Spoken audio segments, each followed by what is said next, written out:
नमस्कार मैत्रिणींनो, श्री स्वामी समर्थ. आजच्या नवीन भागात पुन्हा एकदा तुम्हा सर्वांचं मनापासून स्वागत आहे.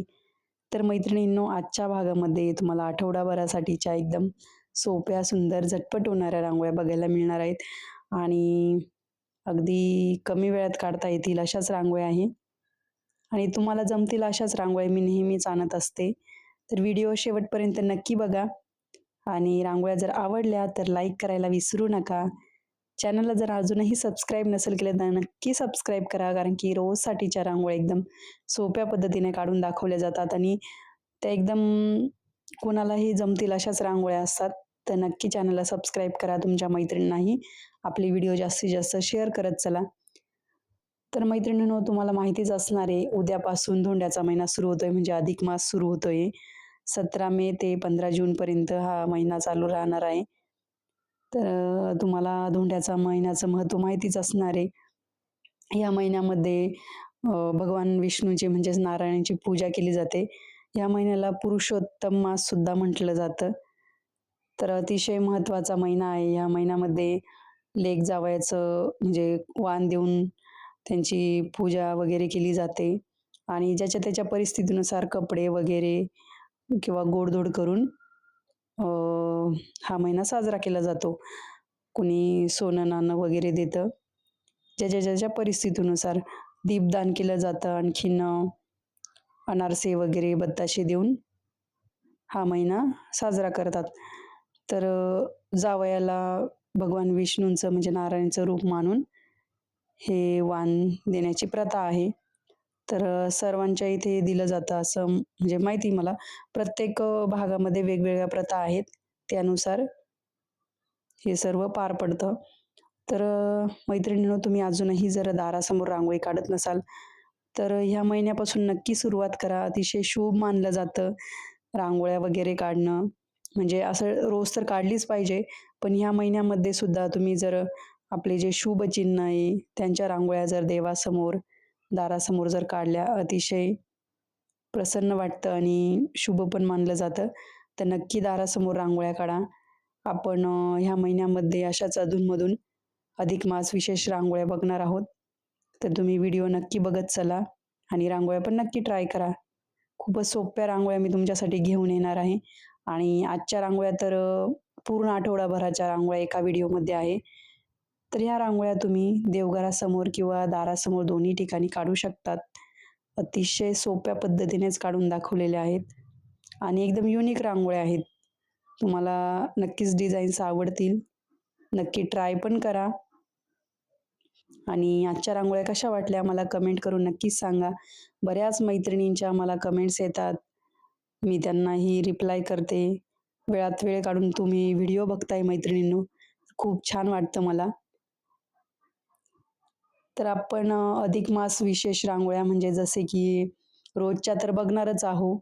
पण त्यामध्ये आपण गोपद्म, आणखीन वेगवेगळे जे शुभचिन्ह आहे त्यांच्या रांगोळ्या घेऊन येणार आहोत. तर व्हिडिओ नक्की चेक करत चला. आणि रांगोळी काढायला काही एवढा वेळ लागत नाही मैत्रिणींनो. एकदम 5 ते 10 मिनिटमध्ये रांगोळी होऊन जाते. तर अजूनही जर सुरुवात नसेल केली तर नक्की सुरुवात करा रांगोळी काढायला.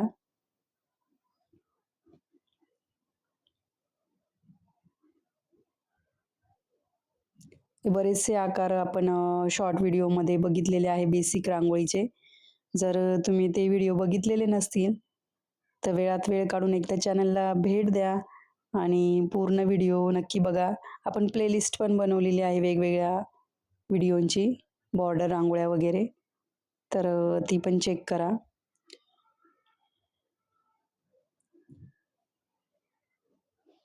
त्या बेसिक रांगोळीच्या व्हिडिओमध्ये मी तुम्हाला पूर्ण बेसिक बेसिक जे आकार आपण रांगोळीमध्ये वापरतो रोजसाठीचे, ते कसे काढायचे ते एकदम सोप्या पद्धतीने शिकवलेलं आहे.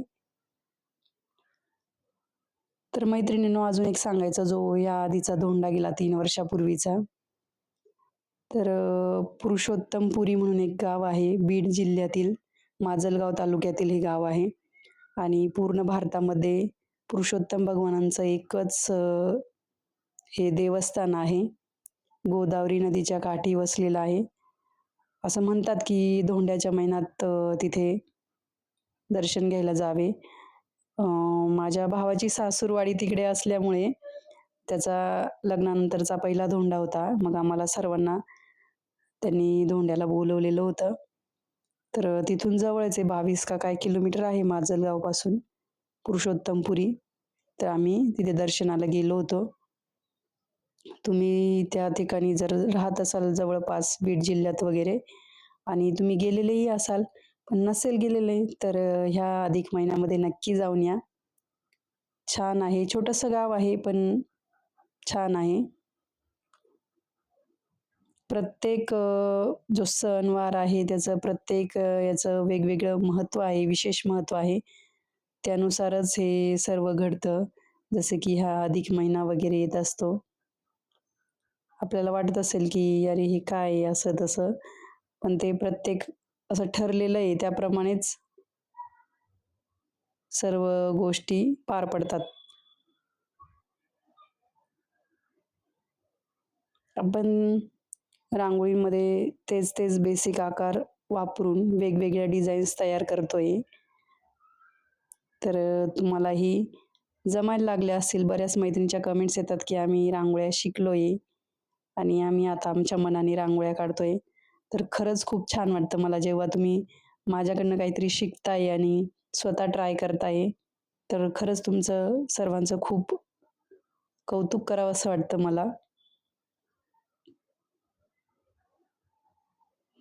आणि रांगोळी काढण्याचं महत्त्व तुम्हाला सर्वांना तर माहितीच आहे मैत्रिणींनो.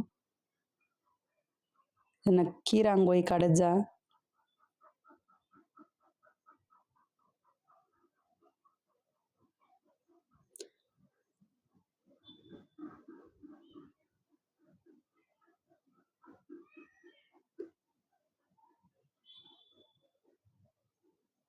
कलर कॉम्बिनेशन पण एकदम छान वापरलेलं आहे मी याच्यामध्ये. तुमच्याकडे जे कलर्स असतील त्यानुसार तुम्ही कलर रांगोळीमध्ये वापरू शकतात. काहीच हरकत नाही.